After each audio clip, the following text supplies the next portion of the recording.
இந்த வீடியோ சரியாக நீங்கள் புரிஞ்சுக்கணும்னா ஏற்கனவே நான் 2 வீடியோ இதில் பப்ளிஷ் பண்ணியிருக்கேன்.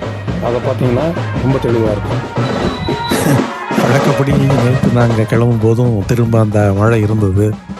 ஆனால் அதெல்லாம் பார்த்துட்டு இருந்தால் வேலையாகாதுன்னு சொல்லி கார்லா குகை, கார்லா கேவ் அப்படின்னு ஒரு இடம் இங்கே இருக்குது. அது பௌத்த மடாலயம், புத்த துறவிகள் அங்கே வாழ்ந்ததாக சரித்திரம் சொல்லுது. அங்கே போனதுக்கப்புறம் தான் தெரிஞ்சது பயங்கரமான கூட்டம். என்னதுன்னா அங்கே உள்ளூர் திருவிழா நடந்துட்டு இருக்கு. வண்டியை பார்க் பண்ணுறதுக்கே இடம் இல்லை. சரி, இது வேலைக்காகாதுன்னு சொல்லி அங்கேருந்து திரும்பிட்டோம். இது பார்க்கும்போது பழையனிக்கு தைப்பூசம் போவாங்கல்ல, அதே மாதிரி இருக்குது. Thank you boss. Yes yes, I am foxing you only. Thank you. Okay. இன்னைக்கு நம்ம நினச்சபடி எதுவும் நடக்காதுன்னு சொல்லி அங்கிருந்து நாங்கள் தங்கியிருந்த இடத்துக்கு திரும்பிட்டோம்.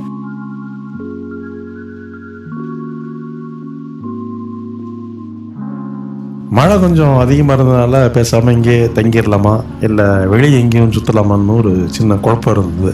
சரி, இங்கேயே கிடந்து என்ன செய்யறதுன்னு சொல்லி பக்கத்தில் ஒரு அருவியும் ஒரு டேம் இருக்குன்னாங்க. ஏதாவது ஒன்றுக்கு போகலான்னு சொல்லி இங்கே ஒரு இலக்கு, அதாவது டார்கெட்டே கிடையாது, நம்ம பாட்டுக்கு போயிட்டுருப்போம் சொல்லி கிளம்புனோம். இது இங்கே மழை நல்லா பெய்யுது, எதையும் எடுக்க முடியல. அவரை இன்னொரு ட்ராபேக் என்னென்னா, இந்த மிஸ்ட் இறங்கிடுது, இந்த இடத்தையும் ஷூட் பண்ணவும் முடியாது. ஸோ முடிஞ்ச அளவுக்கு தான் அது கட்டவே முடியும். அந்த மழை விட்டு அதாவது கடைசி ஸ்டேஜில் வரணும். இங்கே லோனாவால் வரணும். சடனாக பாருங்கள் எவ்வளோ மிஸ்ட்டு. இதுதான் லோனாவாலா. டக்குன்னு மிஸ்ட் இறங்கும், டக்குன்னு மழை பெய்யும்.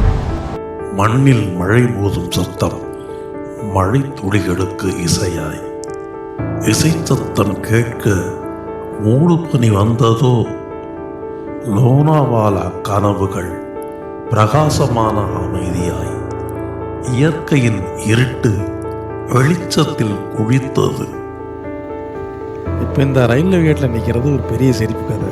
கூகுள் மேப்பை நம்பி ஒரு குறுக்கு வழியில் போயிடலான்னு சொல்லி சந்தோஷ் லீட் பண்ணி நீங்கள் போங்க, நாங்கள் பின்னாடி வர்றோம்னு சொல்லி நாங்கள் தங்கியிருந்த வில்லாவுக்கு போகிறதுக்கான ஒரு வழியை கண்டுபிடிச்சி போயிட்டு இருந்தோம். பெரிய சிரிப்பு என்னென்னா, நாங்கள் போகும்போது அந்த ரயில்வே கேட்டை கவனிக்கலை. திரும்பி வரும்போது தான் இங்கே கவனித்தோம், அங்கே ஒரு ரயில்வே கேட் இருக்குது, குட்ஸ் ட்ரெயின் வருது. கிட்டத்தட்ட 45 நிமிஷமாக நிற்கிறோம். ஷண்டிங் ட்ரெயின் போல் இருக்குது. இந்த பக்கம் வரான், அந்த பக்கம் போகிறான். வேறு வழி நின்று அங்கேயே வீடியோ எடுத்துகிட்டு இருந்தேன்.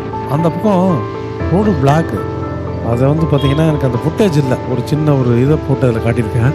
அதில் பாருங்கள், ரோடு இருக்குது, அந்த பக்கம் போக முடியும். ஆனால் குடிசைகள் போட்டு எல்லாம் அதை மறைச்சிருக்காங்க, புழங்கிட்டு இருக்காங்க. அங்கே நம்ம போக முடியாது அதை தாண்டி. அதனால நாங்கள் இந்த இடத்துல மாட்டிட்டு சரி கிடைச்சதை என்ஜாய் பண்ணுவோம். லோனாவாலா போயிட்டு லோனாவாலா ஊரை சுற்றி பார்த்து நாங்களாக தான் இருக்கோம். நம்ம இந்த சின்ன சின்ன ஊருக்குள்ளே போகும்போது அந்தந்த ஊரில் இருக்கிற பப்ளிக் சர்வீஸு இல்லை அங்கே இருக்கிற ஆட்டோ அந்த மாதிரி எடுத்துக்கிறது நல்லது. இந்த கூகுள் மேப்பை நம்பி கன்ஃபியூஸ் ஆகி இப்போ அதான் நடந்தது. பெரிய இடைஞ்சலாயிரும். அந்த ட்ரிப்போடைய மற்ற நேரத்தையும் அதை சாப்பிட்ரும். அதனால் அதில் மட்டும் கொஞ்சம் ஜாக்கிரதையாக இருக்கும். நான் மேங்களூர் போயிட்டு திருப்பி ரிட்டர்ன் வரும்போது ஒரு சுடுகாட்டுக்குள்ளேயெல்லாம் பூந்து வெளியே வந்தேன். இந்த கூகுள் மேப்பு நடந்து போகிற பாதையை காட்டியிருக்கு. அது நம்ம புரிஞ்சுக்கிறதா இல்லை அந்த கூகுள் மேப்போட டிசைன் ஆகிறது கண்டுபிடிக்கிறது கஷ்டம். ஆஹா, மறுபடியும் மழை ஆரம்பிச்சிருச்சுடா சாமி.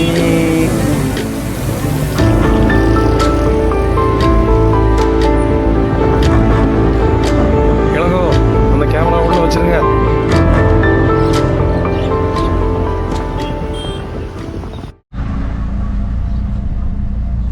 இன்னைக்கு காலையில் ஒரு முடிவு பண்ணிட்டோம்.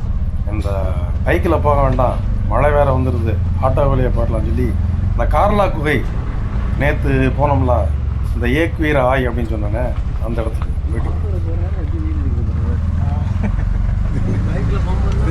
பையன் ஆட்டோவிலே 3 பேரும் ஏமாந்து போகும்போது முழுவதுமாக வெயில் அடிக்கிறது, மழை பெய்யும் என்று எதிர்பார்த்து.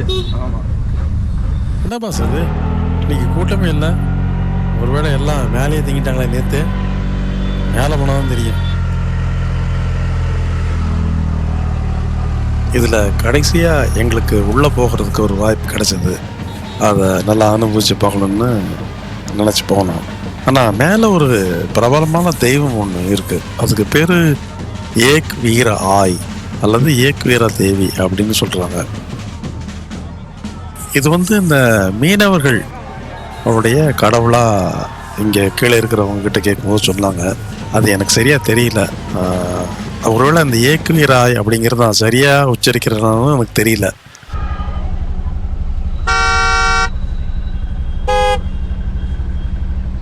இதுதான் சொன்னேன் பார்த்தீங்களா, சரியான பாருங்க, ஆப்போசிட்லேயே வண்டி, இந்த பக்கம் வண்டி, போகவே முடியாது.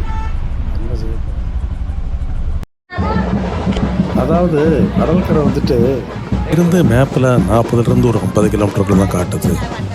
இந்த ஏக்வீராய் அதாவது தமிழில் ஒரு வீர அம்மா அப்படிங்கிற மாதிரி தான் பொருள் அதுக்கு. இது எப்படி இந்த குகையோட இணைஞ்சது அப்படிங்கிற கதையெல்லாம் எனக்கு தெரியல. யாராவது உங்களுக்கு தெரிஞ்சால் சொல்லுங்கள், நானும் தெரிஞ்சுக்கிறேன். இந்த படிக்கட்டில் ஏறும்போது நான் கொடைக்கானலில் பள்ளிக்கூடத்தில் படித்தது ஞாபகம் வருது.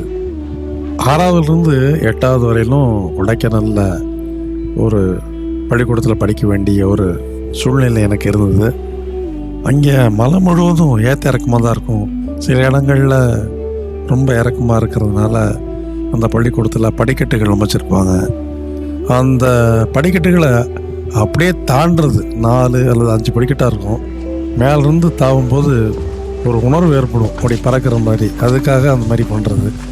இப்போ அதெல்லாம் நினச்சி பார்க்கும்போது ஆச்சரியமாக இருக்குது, எப்படி இந்த மாதிரி குரங்கு மாதிரி தாங்கணும்னு சொல்லி. ஏன்னா அந்த எனர்ஜி இப்போ உண்மையாலுமே இல்லை. இந்த குரங்கு வேலைக்கு காரணம் பரிணாம வளர்ச்சியை பற்றி இந்த ஸ்கூலில் சொல்லி கொடுத்தாங்க. அது அப்படியே மனசில் பதிஞ்சதுனால தான். இங்கே மழை பெஞ்சிக்கிட்டே இருக்குமா, அந்த படியிலெல்லாம் தண்ணி போகுமா. அதான் அவர் சொல்கிறார், பார்த்து போங்க அப்படின்னு சொல்லி. இங்கே பணி நிமித்தமாக எங்கள் அம்மாவுக்கு ட்ரான்ஸ்ஃபர் ஆயிடுச்சு. கீழே பழனியில் வேலை கிடச்சிது. பழனியில் இந்த மலையை தாவறதுக்காகவே அந்த மலையில் ஏறி இறங்கி 5 படிக்கட்டு 4 படிக்கட்டாக தாவறது. அந்த இடத்துல பார்த்தீங்கன்னா இந்த தாவறதுக்காகவே அந்த மலையில் ஏறி இறங்கின நாட்கள் ரொம்ப பசுமையாக நினைவு இருக்குது. அதுக்கு ஒரு முக்கியமான காரணம் இருக்குது. என்னென்னா, நான் ஸ்கூல் கபடி டீம் லீடர். அதாவது எனக்கு ரைடிங் சரியாக வராது, கேட்ச் பிடிச்சிருவேன். இந்த ரைடு சரியாக வரணும்னா நீ ஒன்று பண்ணுடா, போடணும், தாவணும், டைவ் அடிக்கணும், இதெல்லாம் பண்ணால் நல்லா வரும்னு சொல்லி என்னோடய ஃப்ரெண்டு சொன்னதுனால பல தடவை இந்த மாதிரி செஞ்சு முட்டி கையால் உடச்சிக்கிட்டது. எப்படி அது பண்ணணும்.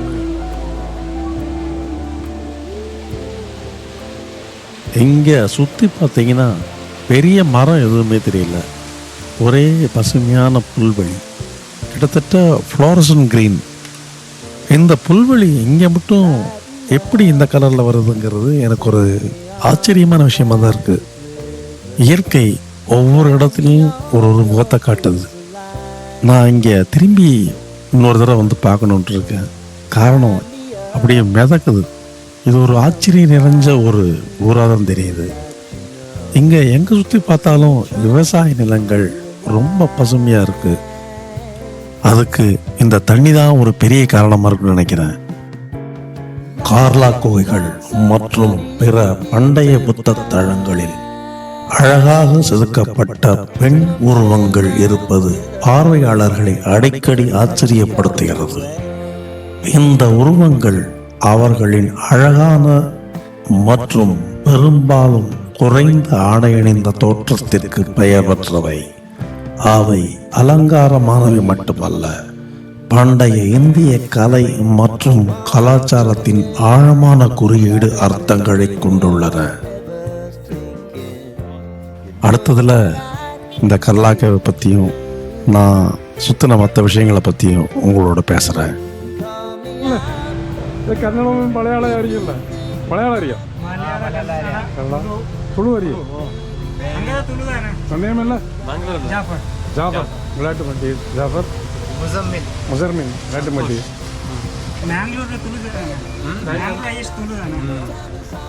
நீங்க தமிழ் அங்க இருக்கிறதோட பழகிட்டீங்களா இல்ல எப்படி? தமிழ் எல்லா பாஷையும் பெங்களூர் தேங்க்யூ. உங்களோட மஸ்டர்கார்ட நீங்க பேசலாம் எல்லா பீப்புளும்